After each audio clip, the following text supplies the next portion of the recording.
Hello everyone, welcome to another video. It's Europa League time. Tomorrow night, 8 p.m. UK time, Arsenal are going to be facing off Benfica, and it is sure to be an experience, is what I would say. Now, I talked about Arsenal Benfica about a month and a half ago when the draw was first made with Benfica, and I said from the beginning that Benfica were going to be a tough side. And they are. They are going to be a tough side for Arsenal. This is a side that, we have encountered before in the Champions League. And, they've got a lot of pedigree behind them in terms of European success, European experience, just like Arsenal. And this, even though both teams aren't at the level that they once were, it's sure to be a game that is going to be difficult for the Gunners. Right now, Benfica in the Portuguese league they're not having a great season, and as I can see from my numbers here, they have only won 2 of their last 8 games, which is terrible. Reminds me a lot of the form that Arsenal have shown recently. And right now, like Arsenal fans, including myself, you've got Benfica fans saying that the Europa League is their only kind of lifeline to be able to save a disappointing season. And for me, I feel like that's the only way for Arsenal as well.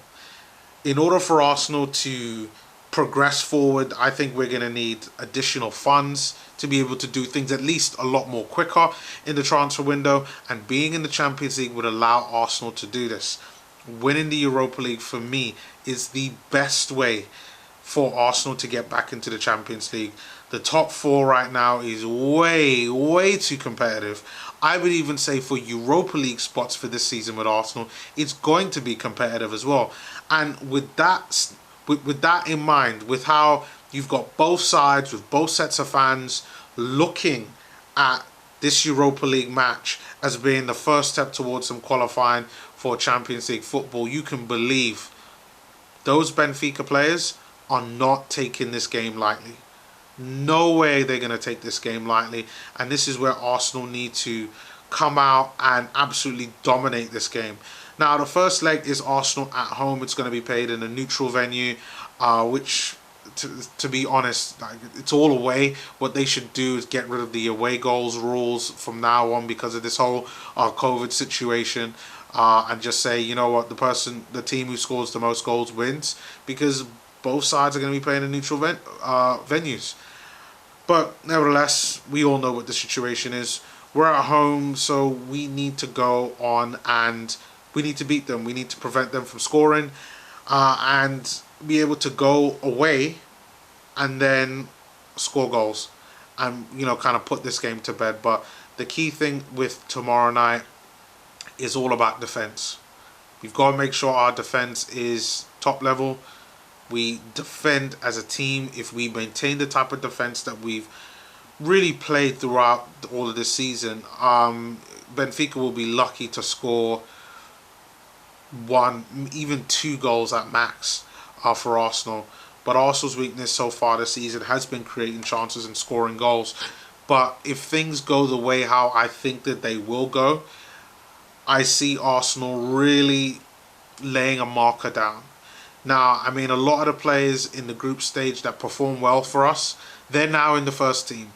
The Sakas, the Smith Rowes of this world, the Gabriels of this world, they are now starting game in, game out, and they're performing incredibly well so far this season. So my guess is that Mikel Arteta will want to play a strong-ish side with a few changes. I expect, in terms of starting 11, I expect Matt Ryan to play in goal. I think that his performance against Aston Villa warrants that. He's good enough to play in the first team. He's good enough, and I think he's good enough to play against Benfica. For me, he was the reason why that Aston Villa game didn't wind up being more worse than what it was. So you have to play. For me, Matt Ryan has to start, and then Leno will start at City. Then at right back, you have to say that just because of a lack of numbers, you're going to go with Bellerin at right back, with Cedric Soares at left back, and then the two centre backs I expect to be Rob Holding and probably Pablo Mari. Both players did not play in the last game against Leeds, and I was surprised not to see Rob Holding just because he's been playing really regularly. So you would have to think that Rob will most likely start against Benfica. I think he's playing well, and the last time that Holding and Mari were at centre back, they played really well. So I expect them to play at centre back.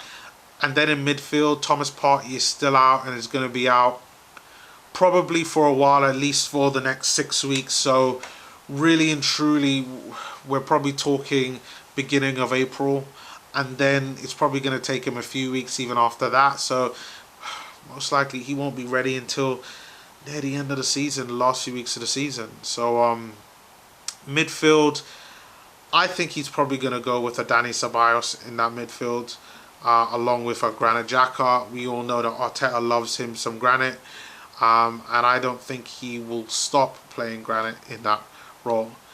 Then I think who's probably going to play is, I can see Pepe's coming in.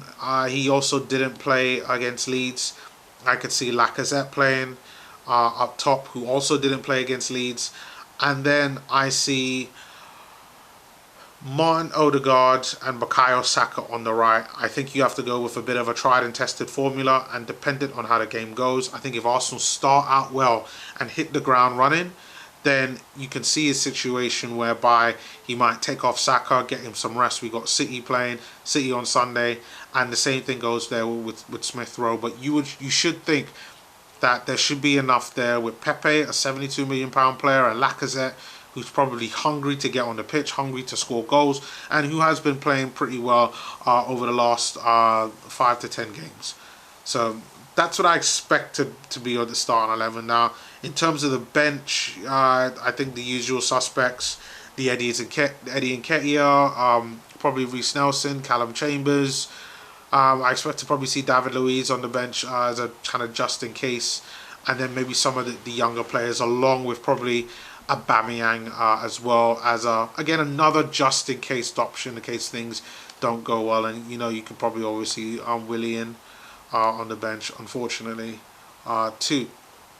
Now I'm gonna go with a prediction of 3-1, and I think we're gonna get 2 goals from Lacazette and another goal from Bukayo Saka.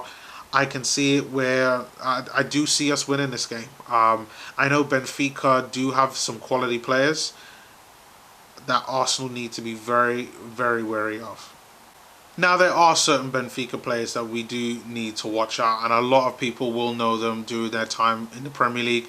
And here's a list of ones that I do think that we do need to watch out, which is, I would say, at least half of their starting 11. So we got the likes of Jan Vertonghen, obviously from Tottenham. We got Nicolas Otamendi from City.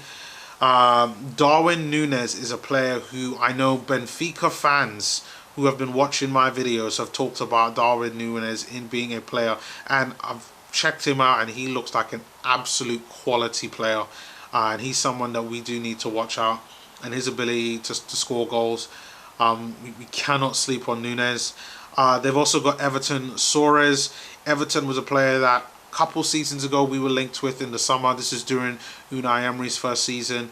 And everybody was linked to Everton with Arsenal before we got in Pepe. And he's someone that I think is a quality player as well.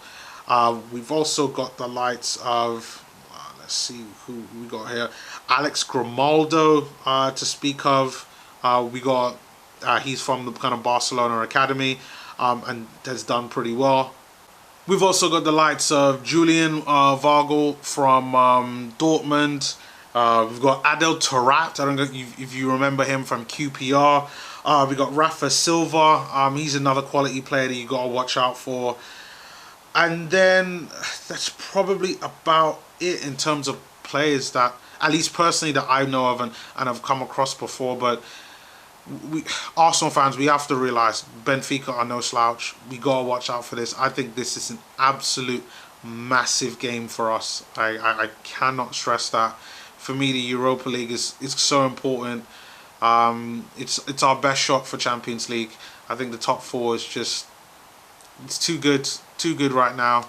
I don't see any way for us to get in there, but the Europa League is a viable option for us to get in there with a little bit of luck. Arsenal could get in there and do some real business.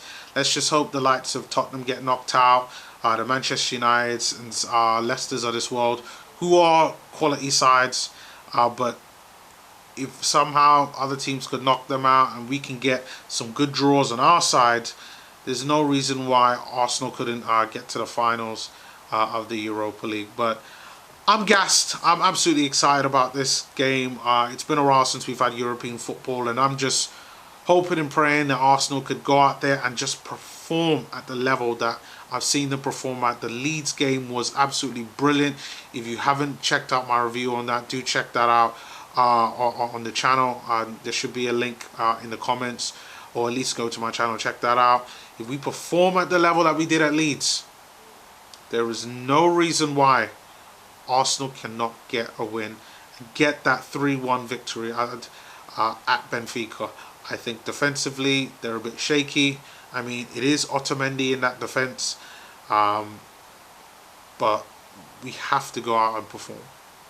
So I'm going to stick to my prediction. Leave your prediction below on what you guys think of the game and how it's going to be, or what do you think the starting lineup is. You know, Arteta's probably going to come with a press conference talking about injuries sometime tomorrow, but nevertheless, I am hoping that we get the win. But leave your comments below. Do check out a link to my other Arsenal videos in the comment section as well, and I will see you again next time on that video, as well as the video that you should see now here in the card.